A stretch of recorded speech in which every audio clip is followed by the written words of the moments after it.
And I'm not giving up, I'm not giving up, no, not me. Even if nobody else believes, I'm not going down that easily. So don't give up on me. Hey everyone! Are you rad for Christ? Are you fired up for Jesus? All right, welcome to another episode of Radical Christianity. I'm Drew, your host, and this is the talk show where we talk about God in action. All right, hopefully we're also putting a smile on your face. Possibly, maybe. So, have you heard the latest news? The annual Satan Con was recently held in Boston, Massachusetts to celebrate the 10th anniversary of the Satanic Temple. Now, I know what you're thinking. Satan Con? That sounds like the exact opposite of a good time. Well, yeah, probably, right? But if you know me, you know I attend a lot of comic conventions, and while anime and cosplay may not be everyone's cup of tea, Satan Con? I don't know about you, but I wouldn't want to be caught dead there. Unless, of course, I had a good pair of noise-canceling headphones and a prayer group on speed dial. Maybe a priest or two in my pocket. Still, I believe it or not, their 3-day event was sold out. Talk about a weekend made in hell. Now, the Satanic Temple claims to be a troll organization that exists to challenge laws. Yeah, they just happen to have a minor obsession with Beelzebub and company. To me, the Satan Con sounds a little like an event where you need to bring holy water and a cross, and maybe a can of bug spray just in case. Maybe some bear mace, pepper spray, nuclear weapon, machine gun. So what exactly happened at the opening ceremony for the Prince of Darkness? Well, brace yourselves, folks, because this one's not pretty. Amid the chanting for Satan, they had a Bible ripping demonstration where a sweet lady in a black dress was given a copy of the Holy Word and began tearing it apart as quickly as possible. I guess that was one way for her to get hella shredded without hitting the gym. So some of you might be saying, that's sacrilegious. That's blasphemous. That's downright evil. Can I say?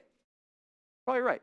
They must have been hell-bent on destruction, you guys, because they also took a hammer to a computer keyboard while urging followers to get off the internet and into the real world. The real world, at SatanCon. Yeah, I see a problem there, don't you? Okay. Now, at the event, workshops included wicked little titles like Sins of the Flesh, 5,000 Years of Demonology, and Deconstructing Your Religious Upbringing. Wow, that last one sounds a lot like a REM song. You know, losing my religion. Okay, of course, the list would not be complete without some woke workshops like Reclaiming the Trans Body and By Person of Color Body Modification in Satanic Culture. Wow, that's a lot. Anyway, all attendees were even required to show proof of vaccination and remain masked the entire time. Some say the masks were more for privacy than protection. Hey, I heard they even had a sacrifice. But since everyone attending was vegan, they just all stabbed some tofu and then cried. Yeah, well, you know. That's just a joke, guys. No tofu was actually hurt in the process. Personally, I think they could add some more events to the lineup. How about a most evil laugh competition or best goat impersonation contest? I'm sure there are plenty of Satan enthusiasts who would be up for those challenges. What kind of prize would there be, though? Who knows? Maybe it would be a one-way ticket to the fiery depths of hell. You might be asking yourself what kind of establishment would be willing to host an event that promised the demonic circle ticket buyers to a weekend of blasphemy for the self-proclaimed largest ever gathering of Satan worshipers. Well, that would be the Mormon-owned Marriott Hotels. By the way, every room features a Bible and a Book of Mormon. Man, can you just imagine how many Bibles may have been shredded that weekend? In all seriousness, as Christians, we should be mindful of the messages we're sending with our actions. Let us think about the events we're attending and we're supporting, and the agendas that they promote. All right, we don't want to do the equivalent of tearing apart the Holy Bible or disrespecting those who protect and serve us, right? Instead, let us use our time and our energy to glorify God and lift each other up, okay? Let's set the example. All right, everyone, that's it for now. We have some great guests coming up for you, so stay tuned and see what's next. All right, so are you ready for Christ? Are you fired up for Jesus? All right, woo!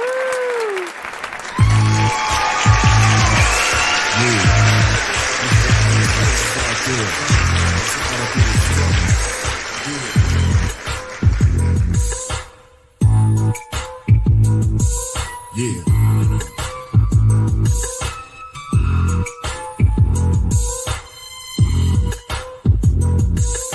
When I was in the street, I rapped my block to the fullest. Had a finger on the trigger, wasn't scared to pull it. No more bullets, now I carry my sword. It's a spiritual battle when I'm ready to go to war. Satan is always waiting, trying to test my patience. Doing all I can so I could be a different man. I changed all my friends in the places I hang, cause they don't understand why I ain't gang banging. Gave it back to Satan, I'm a new creation. Had to change my life, now I'm a soldier of Christ. Living as a soldier of Christ. I gave it all to him, I sacrificed my life. I don't think twice, my life shines like a light. Went from the hood way to the good way, giving it up for Christ. Living as a soldier of Christ. I give it all to him, I sacrificed my life. I don't think twice, my life shines like a light. Went from the hood way to the good way, giving it up for Christ. I'm a warrior on the battlefield, I stay armored up. Pull myself out so God can fill me right back up. I'm a treasure out of darkness, God lit the flame. When I gave my life to him, I ain't never been the same. So many things changed my outlook on life. When I was in fornication, God found me a wife. When things wasn't right, when I gave up the fight. Hustling on the street, staying high as a kite. He restored my sight and gave me vision, gave me a future and a hope when I was tired of living. Living as a soldier of Christ. I gave it all to him, I sacrificed my life.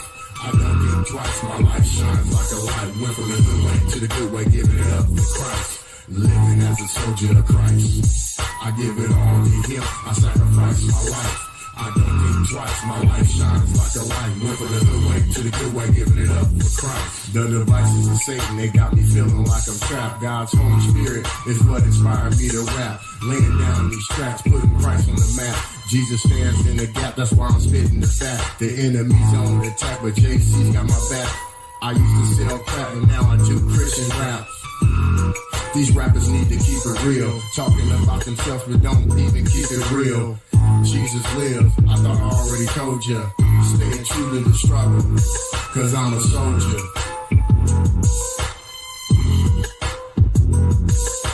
Living as a soldier of Christ. I gave it all to him, I sacrificed my life. I don't think twice, my life shines like a light. Went from the good way to the good way, giving it up for Christ. Living as a soldier of Christ. I give it all to him, I sacrificed my life. I don't think twice, my life shines like a light. Went from the good way to the good way, giving it up for Christ.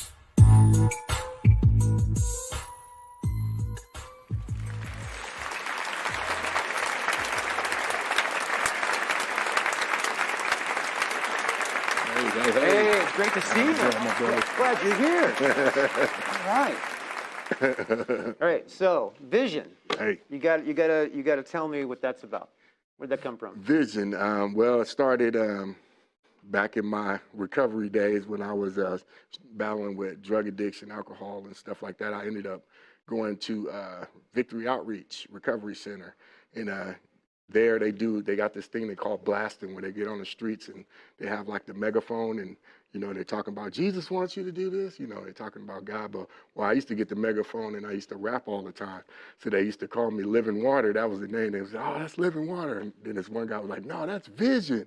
So when he said that, I was like, oh, I like that name. Vision sounds pretty good. So it always stuck with me, Vision. So That's very cool.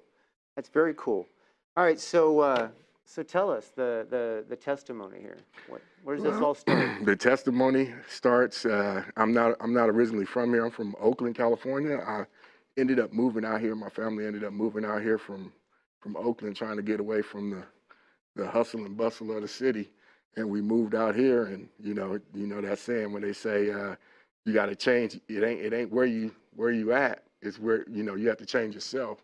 So I still brought that same mentality here. So I got myself in a whole bunch of trouble out here in Fresno. So as time went on, as I became an adult and whatever, I ended up in prison And while I was in prison, I never really had a relationship with God. And while I was there, I met this one guy, and he told me that Jesus Christ was God. And I was like, it just blew me away because I was like, Jesus is a man. Like, I didn't know that he was God, right? And so he's like, no, brother, read it for yourself. So that's how he got me. He gave me a Bible. I went in there, I started reading, I never put it down. So. That's awesome. That's awesome. So tell us about the song that you just performed. Soldier of Christ is it was based on basically me coming out of Victory Outreach. It's like when we go out there, they're very, very radical, and I like the name of the show too. It's Christianity Radical. It kind of it fits with kind of what I do and like what I like to do as far as outreach and stuff like that. And so they do a lot of outreach out there in the communities and stuff like that. So basically, that's pretty much what I like doing. Yeah. Yeah. So you run a nonprofit now, right? Yeah, I have it, but COVID kind of put everything to a halt. So happens. I put it on pause for right now. But before COVID hit, I was doing outreach, and I had a couple of guest rappers. I'm a rapper too, so I had my buddies come out there, and we would just give a free show in the community, and a little live concert, have food, and give away food and stuff like that in the communities. And it was pretty good until COVID hit. When COVID hit, it just stopped everything. But I know God does things for a reason, so. Yeah, everything's got a reason. Yeah. So where are you performing at these days? Well, I got a show in New London. I'm going to be doing an outreach in New London on the 5th, well, a couple of days from now. So I'll be in New London. And it's just like, normally I just get a call on the phone and somebody be like, hey, Vision, we need you out there. I don't really, I don't charge money or nothing like that. But, even though I do need it sometimes, I'll be like, nah, I'm doing it for the Lord. This is for the Lord. So, most of the times when I do events, I pretty much do them for free because I like doing what I do, and I like ministering to other people through music. So yeah. Yeah. So where are you going to church at right now?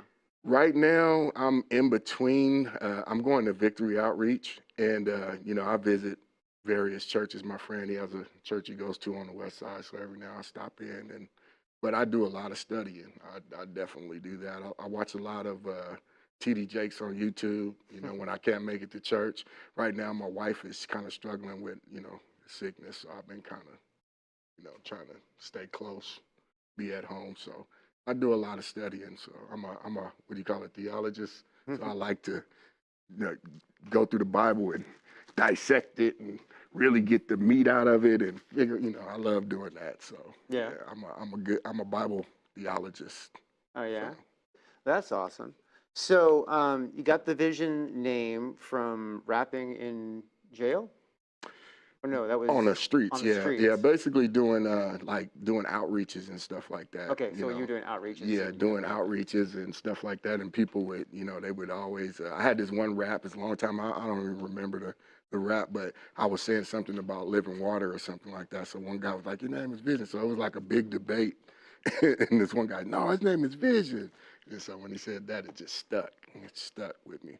Right on. Name Vision. And this song that you just performed. Soldier of Christ. Yeah. Like I was saying, just being out there in the community, and just dealing with, everybody out there that is not approachable, So you got to have thick skin to be out there, just kind of like somebody that's in the military. When you go out there, you got to come with you got to come ready. You got to come prayed up. You got to come, ready to go to war with Satan, because he don't want you to pull those people away from whatever it is he got them in bondage. You know what I mean? So that's where I got Soldier for Christ, because it's like you're going in a battle, like being in a battle. So that song was inspired from like the outreaches and stuff that I do all the time. It's just, and it's amazing how you could see, I just love to see a brother come to Christ or a sister that comes to Christ through hearing the message, and that's what makes me like what I do, just seeing them doing that.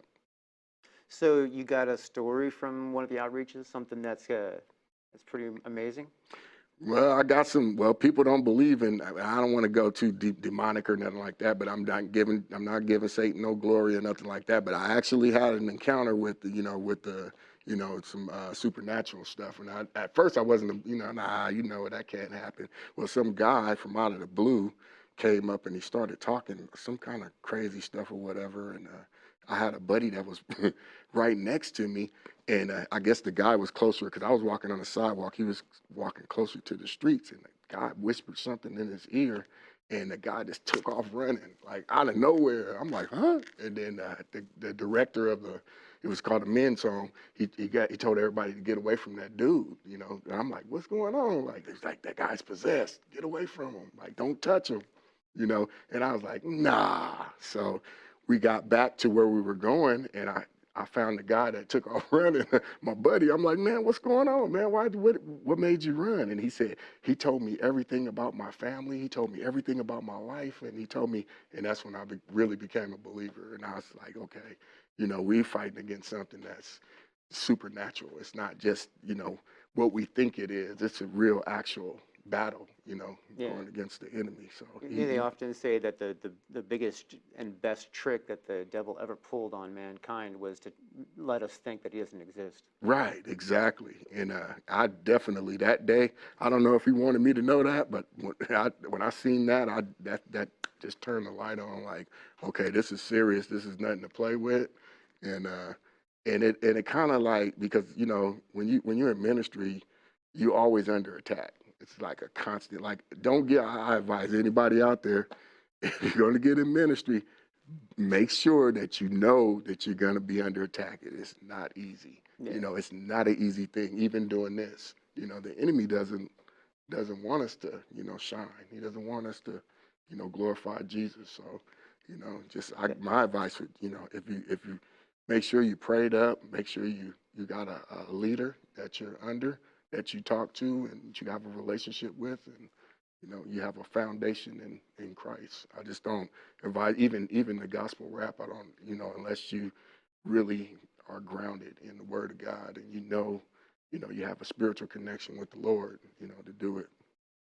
It's pretty serious. It's not. Yeah, the devil doesn't want us getting any ground, so he's gonna send it all at us. Yeah. Exactly. And if you don't get knocked down the first time, he's sending more the second time. Oh, if you don't get knocked down that second time, he's sending even more. Man. So it's like, no matter how strong you are, it just knows, like, oh, I got through it. I'm not gonna deal with it again. No, it's coming. It's coming worse. But there is, you know, God will show you his blessings, though. You know, even when you're under, that happens to you or whatever, you'll see, and immediately your mind will go back to, God will say, see, it was a test. Like, I seen what you did, son, here, and you get blessed. Not saying that it's, you know, that's all you want is a blessing, but God is quick to, you know, show you, hey, look, this is me.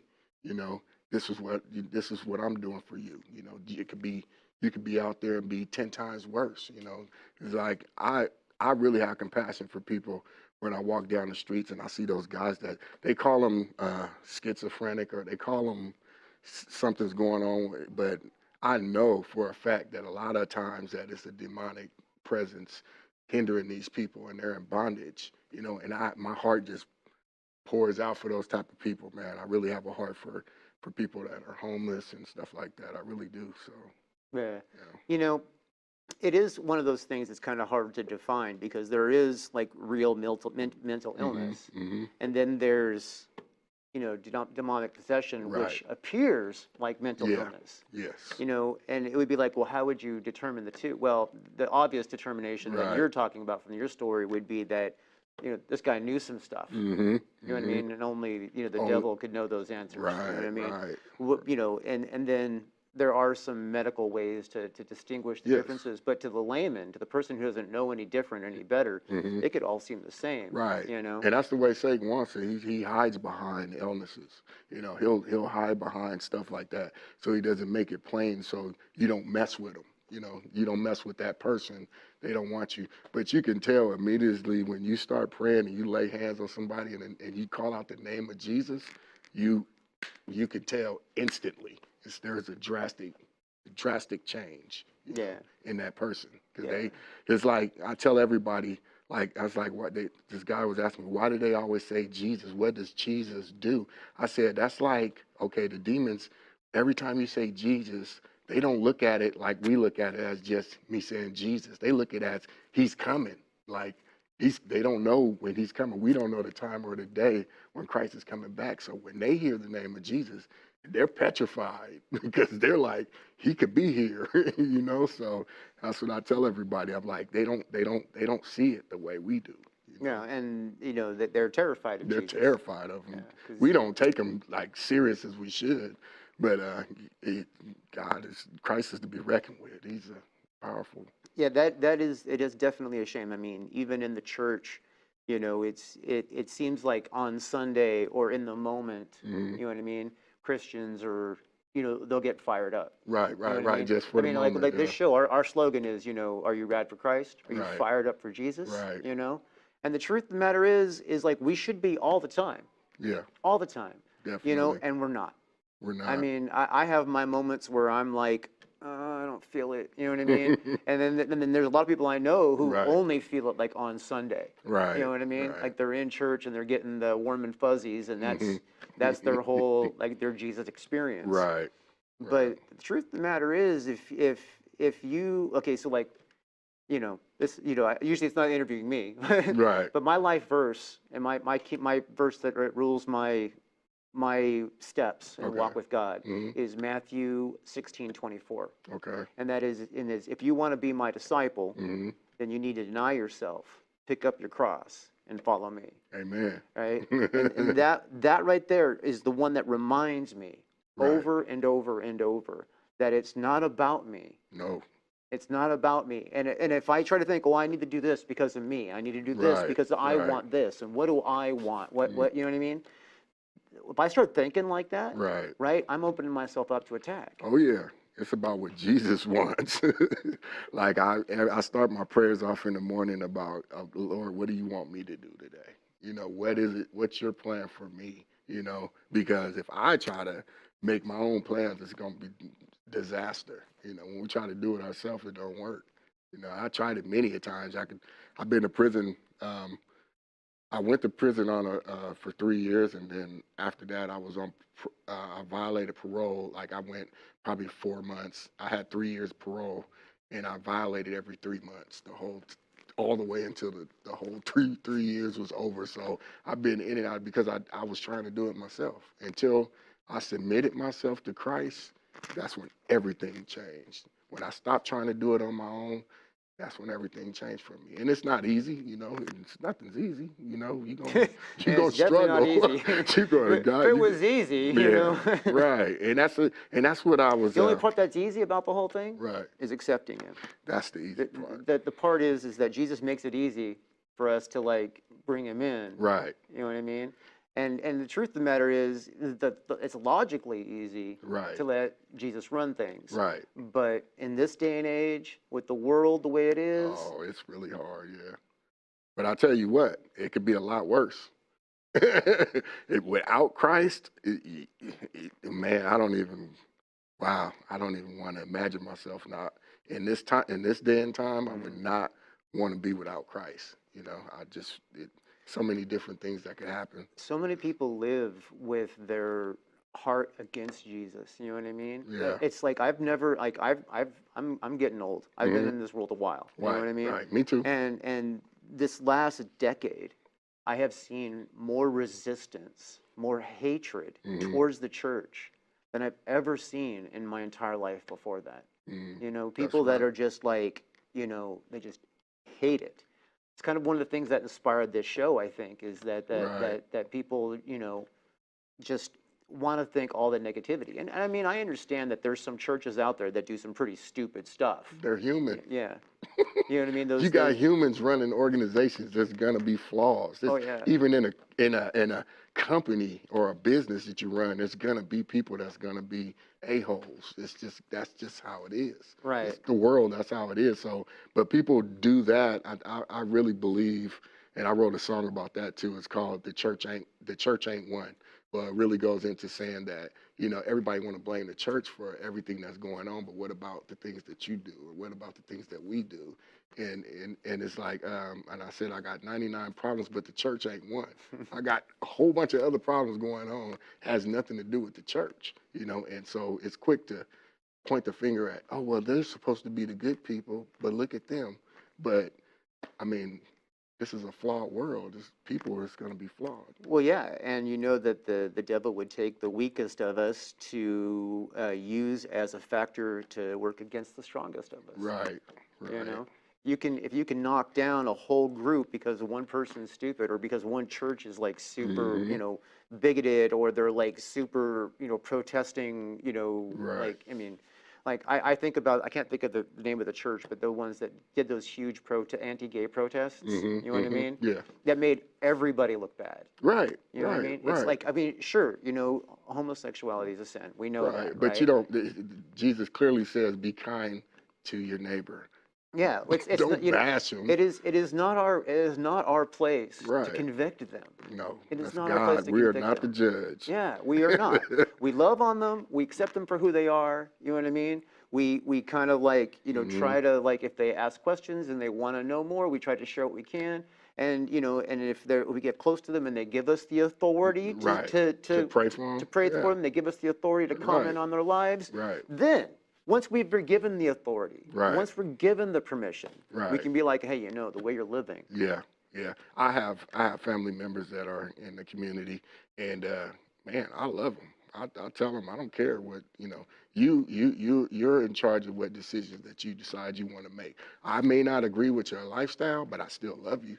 You know, I choose not to live my life that way. Just like I have friends that are gang members that I used to be around. I don't choose to live like that no more, but I still love them, you know. But I can love you from a distance, you know. I can love you still. And nothing's going to change besides the fact that, you know, we're not supposed to, you know, indulge in that type of lifestyle. Right. I mean, and there's all kinds of problems out there. It's not just Not that. just I mean, that. yeah, It's, yeah. oh, man, It's drugs. It's, oh, drugs. man. Drugs are a big problem. Pornography. Pornography is a big problem. Alcoholism. Yeah. Oh, man. Gang violence is a major Gang thing. violence. There's a lot of gangs out there that feel like they have no alternative but to. Right. You know what I mean? It's like that's how they're going to survive because they can't get a good job. The sad thing is when you see a parent raising, I've seen this with my own eyes and it made me sick to my stomach, raising a little 3-year-old to have a gang member's like rag and throw up those type of signs and stuff. They grow up thinking that that's okay, you know, so they don't grow up thinking that's what's right for yeah, them. that's what's right for them, and they don't know the difference, you know, they don't know better, and that's, man, that's sad. It's a sad thing, and that's why I'm trying to develop these programs. I'm eventually trying to get a building and do some workshops and bring in some counselors. My wife right now, she's going to school. She almost finished being a social worker. I'm in college right now to be a counselor. So it's all coming together. I think that's the reason why God put everything to a halt, because I really want to make sure that I'm all the way prepared, you know, because now I think it's going to be like a wave of people that I'm going to probably have to deal with that like most people ain't going to want to deal with, you know. So that's what my ministry is about. So I need to be prepared for that. So, you know, that's another thing I thought about too. I said, okay, God, well, maybe you may not allow me to start my ministry right then because, you know, because you wanted me to be prepared. So I'm in school now. My wife's getting ready to come out of, you know, so. And then I got friends now. I've connected with a lot of people in ministry and a lot of business people that, you know, support, you know, what I'm trying to do. So. Well, it sounds pretty amazing, and I'm glad I'm your friend. Amen. We can do something together. Definitely. We'll have you back on. Amen. We Sure. We get some more songs ready. I'm sure you have them. So. Oh yeah, I stay with them. I stay armored up. That's what I call it, armored up. Excellent. All right. Thanks for coming on Radical Christianity. For sure, man. For sure. All right.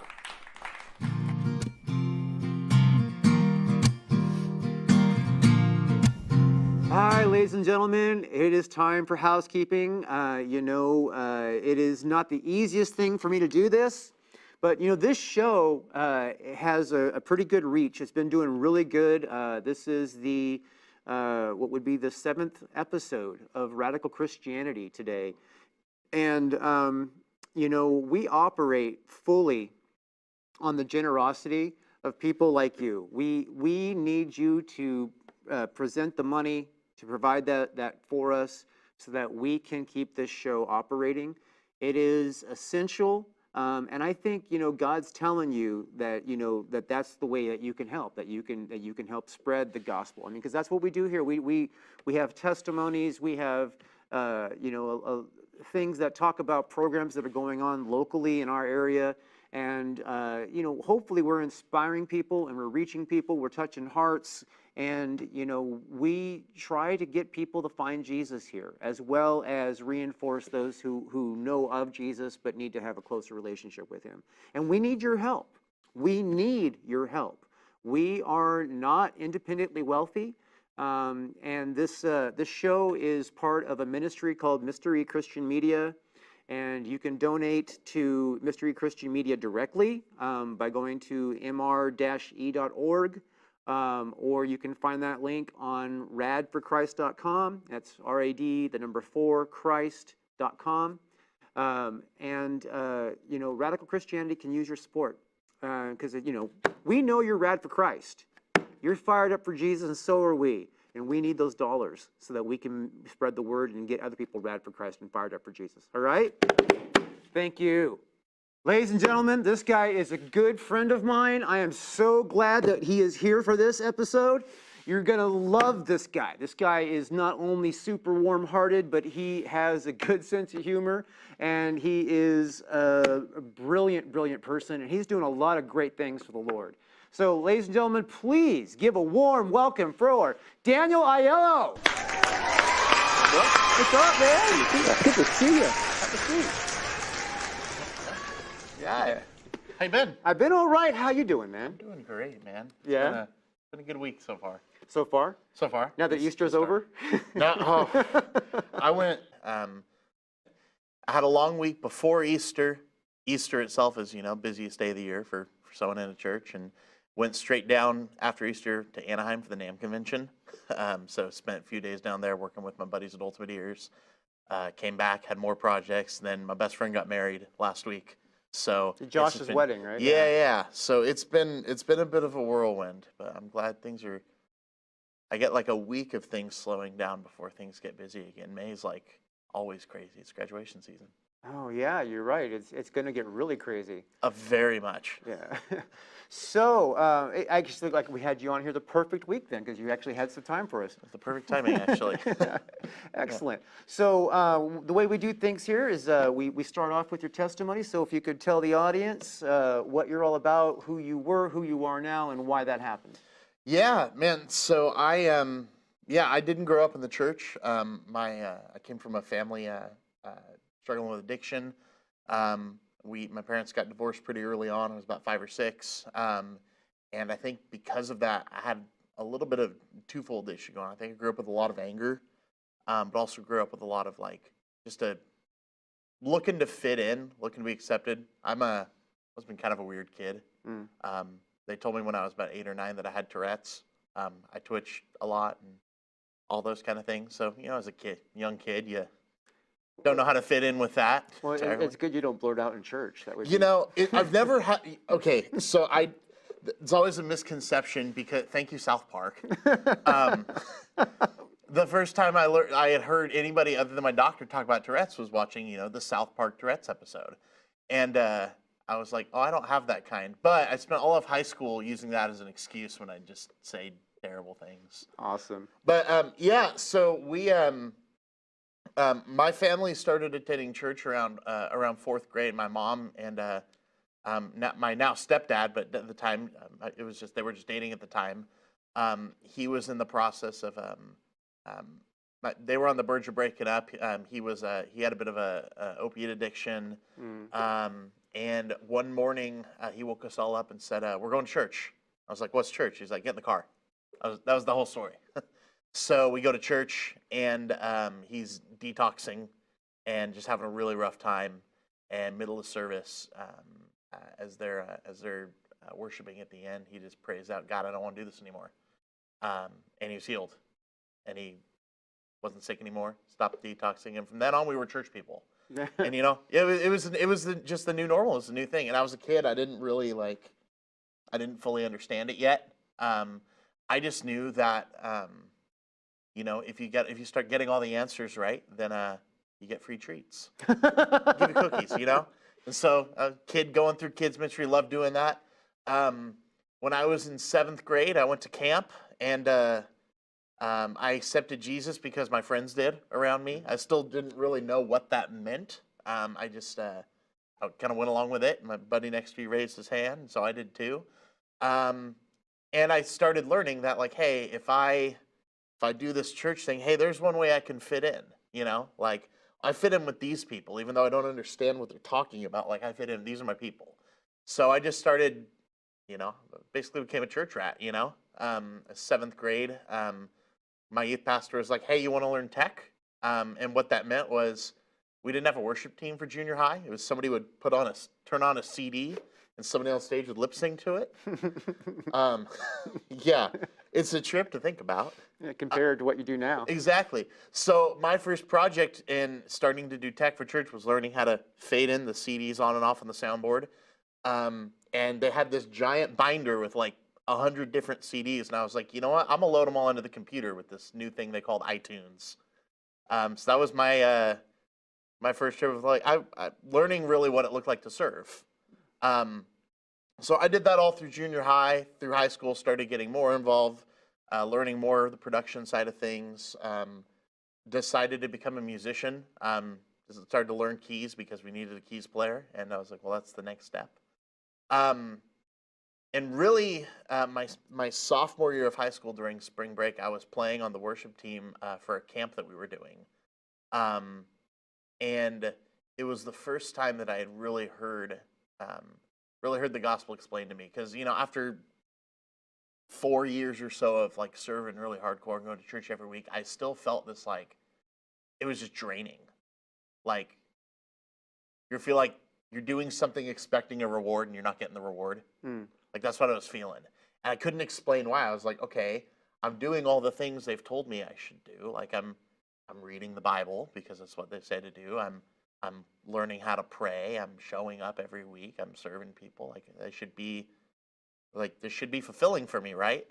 And the pastor who was speaking at this camp was talking about how, because it was like a serve camp. So what would happen? We'd go out during the day and serve the community and come back and worship at night. I haven't heard of a serve camp. That's kind of cool. Yeah, it's really neat to do with students, you know, and that was a great way to spend spring break. But the pastor one morning, middle of camp, he just said, you know, your ministry is the overflow of your spiritual cup. And I realized, like, okay, maybe the reason I'm so exhausted is I don't have a spiritual cup. Like, me serving people wasn't the overflow of what God was doing in me. It was me just trying to get approval of people. It was just me just wanting to fit in. And that night, middle of spring break 2008, I heard the gospel explained, and heard what's now my favorite verse still today, which I use every time I preach to our students, Matthew 11:28, when Jesus says, you know, come to me, all you who are weary, and I will give you rest. Take my yoke upon you. My yoke is easy, my burden is light. And saying, hey, like, I realized in that moment, like, that's what I was really looking for. Like, I'd been fighting for acceptance from people and acceptance from others and just wanting to fit in, realizing, no, there's a God who loves me as I am, and I don't have to work for that anymore. And I gave my life to, I was literally playing, you know, the little background music they play behind the pastor while people are accepting Jesus. I was playing the background music on piano, and pastor asked if anybody wanted to accept Jesus that night, and I held down my little sustain pedal and raised my hand. I was like, that's it. So I started from that moment. I was like, okay, God, it's time to take this seriously. Like, I believe you're there for me, and I want to keep doing what I'm doing, but I understand the purpose now. And it gave me this new passion. Kept doing that throughout high school. My senior year of high school, I had 3 people unrelated to me and unrelated to each other all tell me on separate occasions, hey, I think God's calling you to be a pastor. And I probably shouldn't swear on a Christian show, but it scared the insert blank word here out of me. I was like, I had no idea what I wanted to do with my life, really. I hadn't thought about it. I was like, I just want to keep doing what I'm doing. Like, Right. I hadn't thought about a career. And so when I graduated high school, I had this, it was like this existential moment in me of like, okay, God, are you really calling me to this? Because, like, I'm scared of this. I don't know if that's what I really want to do with my life. I went away to college for about a month down in Santa Barbara. and I dropped out. Came back home a month later. Tried to do some community college, dropped out again. Started working at my church, Clovis Hills, year out of high school, 2012, just as a part-time videographer. Eventually evolved into our tech director quit, so I was our full-time tech director at 19, and it's the first time in my life I had money and spare time, and didn't know what to do with myself. Was as I was doing more for the church, and as I was like growing in my influence, my leadership there, I was neglecting a lot of other relationships in my life. My relationship with my family had kind of deteriorated. They kicked me out. Got my first apartment, and was consistently broke because I didn't know how to spend money well. Didn't was go out and hang out with my friends and spend all my money there because, again, I think there was still something in me like fighting for that acceptance. And by the time I had turned 21, like I still was fighting that calling of God. Is this what you really called me to do? And it started getting started feeling very conflicted about it.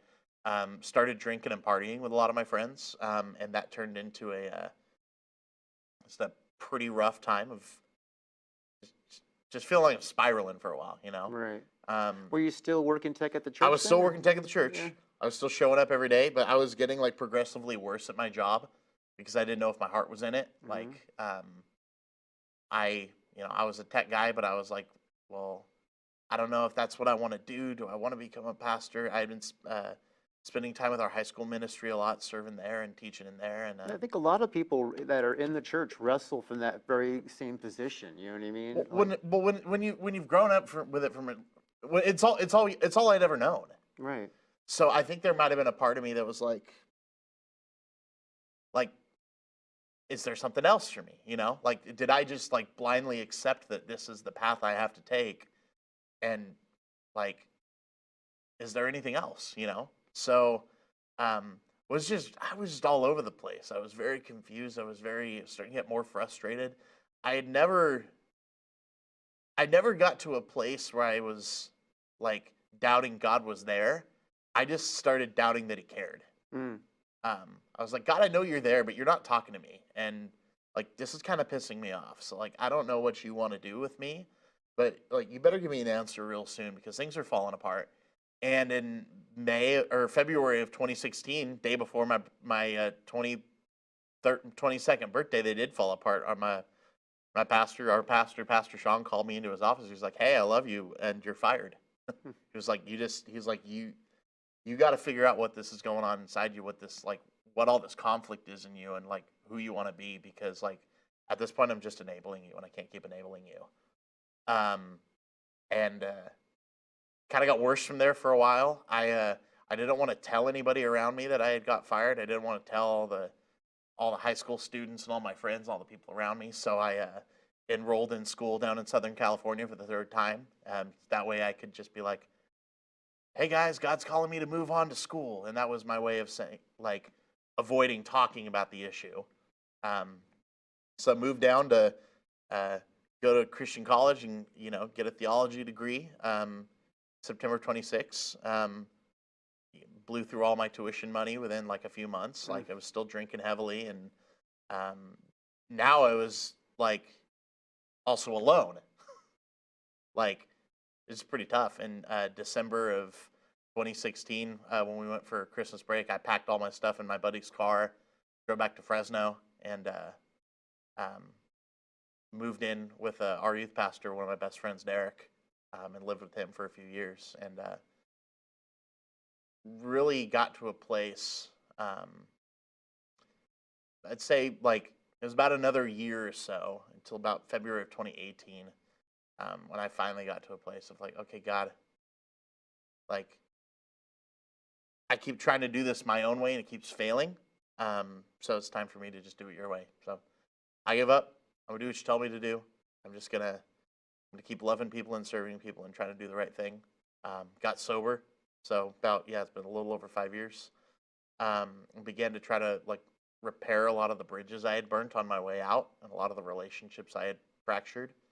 And just was committed to saying, no, I'm going to walk through whatever process God has for me. And yeah, I watched him heal a lot for me. Like, I repaired a lot of relationships with my family, with people at the church. Um, got back involved in serving just as a volunteer, working full time at working a government job that I didn't really like, but it paid the bills. Um, met my now wife in 2019. Proposed to her a year later. And we got married in 2020. And that was when I asked our church, hey, would you guys ever have me back? And they're like, yeah, absolutely. So I came back to work at the church in September of 2020, full time, and working in production again, and still volunteering in youth, and became a pastor in January of 2022. And that's my story. That's where God's taken me, you know? Yeah. So you work with high school students a lot now. Yeah, that's always been a blast. Yeah. I made a joke last week. I was preaching in our high school ministry last week, and I made a joke. Been in this youth group for 16 years. They can't kick me out. Like, I don't know what it is. It's like, that's the one. I think it's because high school is when I really began to take my faith seriously, and when Jesus really got a hold of me and showed me, like, laid out this path for my life. Like, that's always given me a calling toward high school students, because I'm like, it's a pivotal moment. Like, you can make all your mistakes and figure it out way later in life, like, or you could try to set a foundation now, you know? I'm like, so, like, why go through all the mess that I went through? Like, why don't you just get it figured out now? Like, let me try to walk that path with you guys now and help you figure out what it is that God's calling you to. So I love speaking with high schoolers, doing small groups with them, just living life with them, and really, like, helping them find what they're passionate about, you know? Had a lot of students get involved in the arts and music and production and videography and all that, just because we've given them an outlet and a place to discover their talents and passions. That's been pretty wonderful. That's pretty awesome. So Well, you get to see it all the time too, because Yeah. like our team's stacked with high schoolers on our video team is Right. stacked. yeah. Oh yeah, it is. I mean, it seems like that's all Ruben recruited. Yeah, dude, he was a beast, especially when COVID hit and we had to kind of rethink the way we did church and really build a broadcast setup from nowhere. Yeah. So Yeah. really good. You know, the high school group is extremely huge. Yeah, it's wild, because it was like 40, 50 kids when I was in high school, and there really was, like, and we weren't really doing a lot of things. Like, it was, you know, just Wednesdays and Sundays. And now, like, you know, we see anywhere between like 80 and 130 kids a week, and we've got them there on, you know, Wednesdays and Sundays. We also got them in Bible studies on Sunday nights, and we do a lot of deeper discipleship on Monday nights. Like, we have a 9-month program we call AP Christianity, which is really like a deeper discipleship for upperclassmen, high schoolers. And then I alternate between teaching 2 classes. I teach a class we call Bible 101, which is just an introductory to, like, what is faith? Like, what does it mean to really follow Jesus? Like, what's the Bible? What's the Old Testament? Like, what's the New Testament? What are those things for, you know, kids who didn't grow up in church and may have no background on that? Just familiarizing them with the Bible itself. Yeah. So we walk through that. We walk through a little bit of, like, what does it look like to begin to walk your life as a Christian? And then we alternate between that and a class that I'm part of the team right now that's really awesome, a class called Regeneration for Students. And it's really walking students through the 12-step recovery process, but using, like, Christ as the foundation of it. And Versus that's just a general higher power. Yeah, exactly. You know, I grew up in the back row of AA meetings all my life, because that's what my parents were in, and it's always this. I did too. My mom used to drag me to Alateen, and when she go to I remember. Oh, I haven't thought about that in years. And that was before I knew I was screwed up myself. You know, like, I was just like, I'm here because my parents are screwed up. But yeah, there's always this generic higher power, but nobody wants to call it Jesus. You know, and really in Regen, we just say, like, no, like, a relationship with Jesus changes things. Like, we really believe that, and, like, really beginning to walk through and live out and, like, give kids the tools to, like, like really carry them through that and like give them the tools to like witness these things, these sin issues, these things that are blocking them from a full life with God. And like, how do we work through these? Like, how do we work through like taking an inventory of our lives and looking at things that we've never asked forgiveness for and the people we need to make up with, and like really just unpacking those things that we want to shove in the box and never deal with them. Yeah. So For anybody who doesn't know, the reason why he said I would know is because I volunteer at Clovis Hills, where I go to church also. So we've gotten to know each other through that quite a bit. In fact, when I came to volunteer, my first meeting was with Daniel. So. yeah, we sat down for coffee and talked about these shows and talked about comic books and all those fun things. You know, exactly. it was good times. Yeah. Good times. Yeah. No, I'm really curious to see what God has next for you. You know, Me too. You know, because he gives you all these fun toys to play with. yeah. Yeah, it is wild. Like, yeah, I mean, I've always been a bit of a tech nerd. Like that's how I've been wired. I'm not an athlete, if you can tell by the all of me. Like nothing about this says athlete. So I've always been a tech nerd, and you know that's where I was a kid. I was the kid who, when I was in third and fourth grade, I started getting into photography. So I carried a little point and shoot camera and a tripod around with me at school. I was a weird kid, the rolly backpack, so I could have my camera gear with me. And really especially like, I credit my youth pastor Dan with really getting me on that track of like, hey, just get interested in tech and like learning how a soundboard works. And since then, like I've been doing church production for 18 years now, like more than half my life, about almost 2/3 of my life. Yeah, if you do something for more than 15 years, it becomes a career. Yeah. Well, if you can get the church to pay you for it, it's been mostly, and I've could be a only career volunteer. I've done. Yeah, well, exactly, dude. I've only done like 5 years professionally of it, but that's just the way God wired me, and I've loved it, and I get to.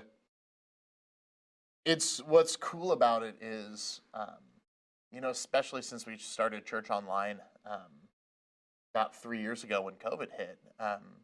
Getting to hear the stories that came out of that, of people who were just like, hey, a lot of people that I meet now, like we do a class at our church once a month called Dessert with the Pastors, where all of us pastors get together with people who are new to our church and who want to just get to know a little more and just, more about the team, more about what we believe as a church. And we always ask people, how did you find Clovis Hills? Like, how did you get connected with this church?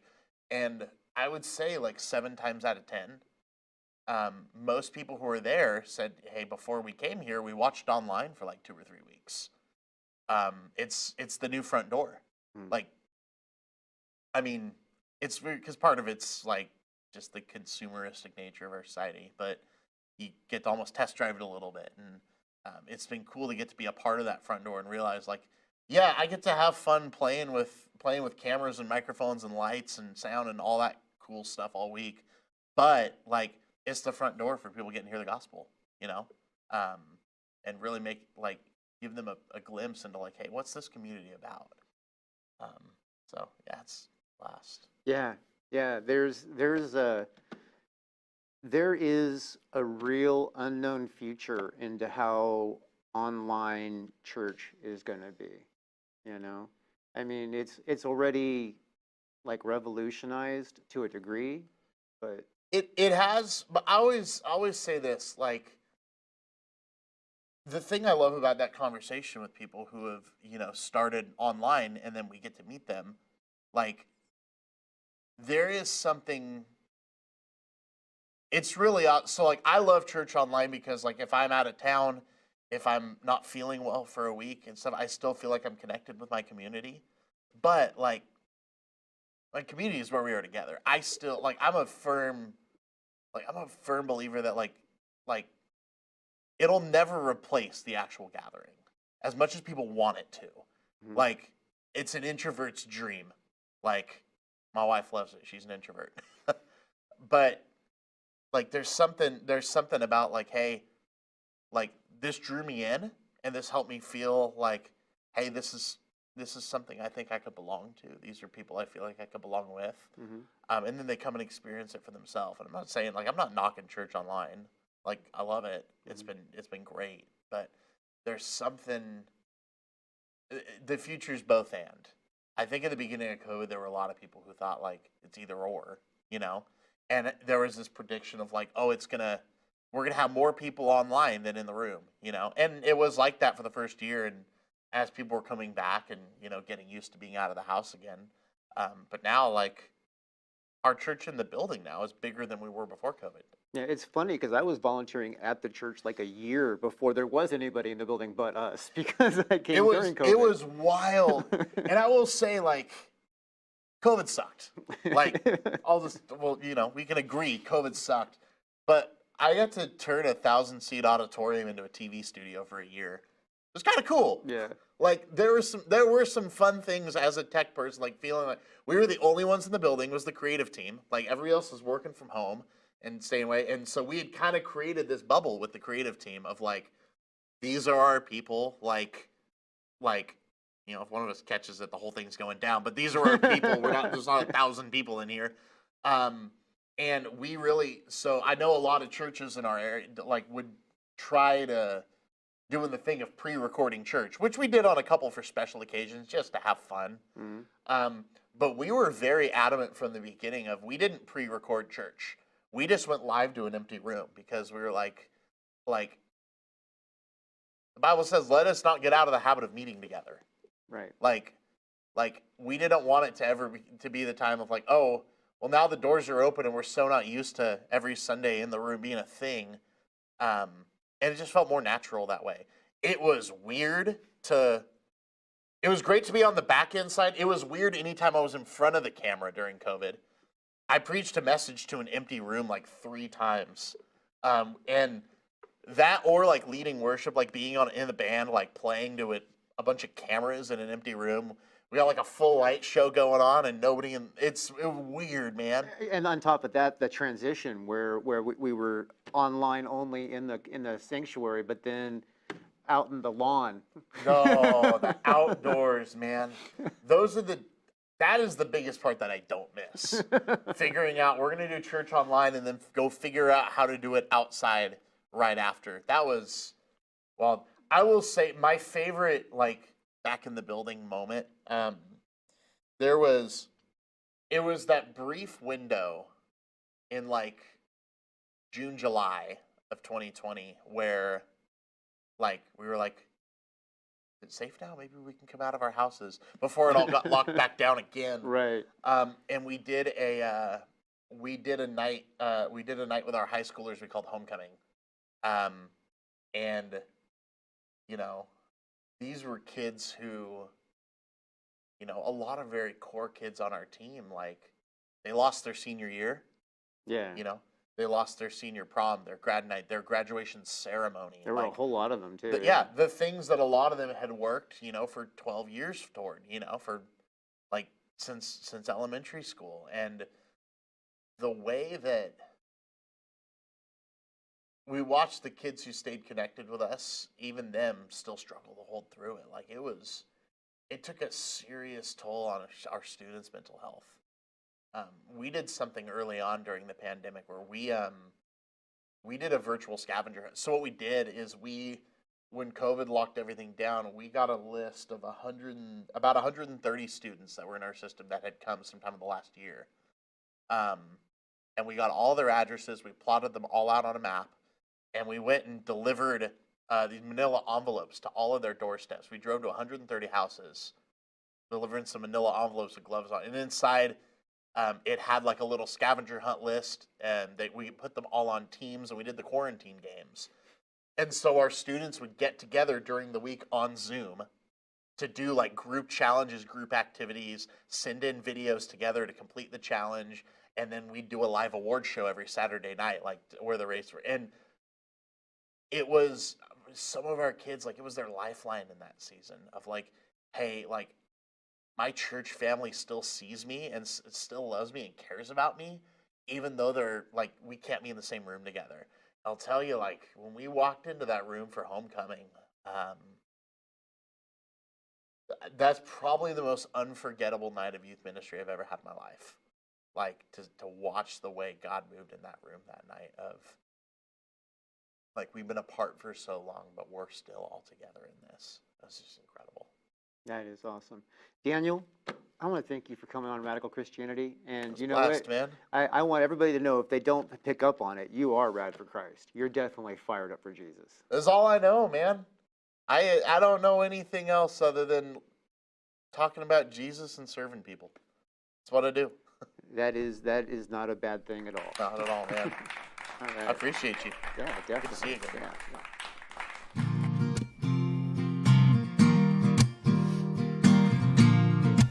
Ladies and gentlemen, thank you very much for watching another episode of Radical Christianity. We are so glad that you've decided to make this show one of your sources of gospel input, I guess you could call it. I don't know what you would call it. You guys go on to radforchrist.com and tell me what to call it, because I have no idea. Or if you're watching us on social media or whatever, leave a comment under the video and tell me what we should call what we do here. I mean, it's outreach, it's gospel spreading, it's all these things, but you know, it really just is serving the Lord. And I am grateful that you're here with us. I hope you enjoyed our guests today. And there's somebody out there watching here right now. I know you're there. And you are probably wondering, you know, is this Jesus thing for me? You've probably thought about it, or maybe you have had Jesus experience in your life before and you kind of got weak on it, you know, and maybe you backslipped and you're not living the kind of life Jesus wants you to live. And here's the good news is that this is really easy for you to fix. Living a life with Jesus in mind, living life for Jesus is not the easiest thing, but getting on the path is the easiest thing ever. All you got to do is talk to Jesus and say, Jesus, I know you're real. I know you're there. I feel it. You could come into my life and help me be the person you've designed me to be. You know, you don't have to say much more than that. You can ask him for forgiveness. You know, you're going to eventually. You know, you don't have to do that to get him to come into your life. You know, all you have to do is believe that he's the Son of God and that he died for your sins and that he rose from the dead, because those are real things. I mean, those are real things. And Jesus is there, and we all need him. You need him too. So just tell him, say, Jesus, I need you. Come into my life. Change me. Make me better. And if you said that to Jesus today, I want you to go on to radforchrist.com. It's rad, 4, Christ.com. And tell me you got saved during watching the show. Because I want to send you a Bible. I want to put the Word of God in your hands. I am going to email you, well, not email you, I'm going to mail you. We do snail mail, because how else are we going to get a package to anybody? We will send you a Bible. And you will have one, and you will be able to look up the Word, and you'll be able to study, and hopefully we help you get it plugged into a church if you need to. We really are here to serve. We are here to serve. And if you have a question for us, we got a place on a website you can ask a question. You can, if you have a prayer request, something that you're needing, we got a place on the website for you for there. All right, that's radforchrist.com, RAD, 4, CHRIST.com.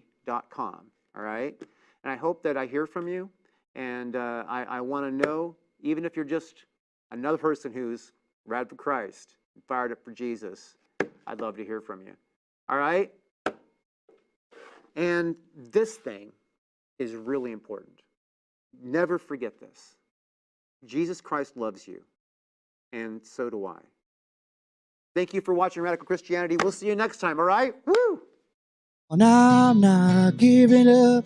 I'm not giving up, no, not me. Even if nobody else believes, I'm not going down that easily. So don't give up on me. I will hold.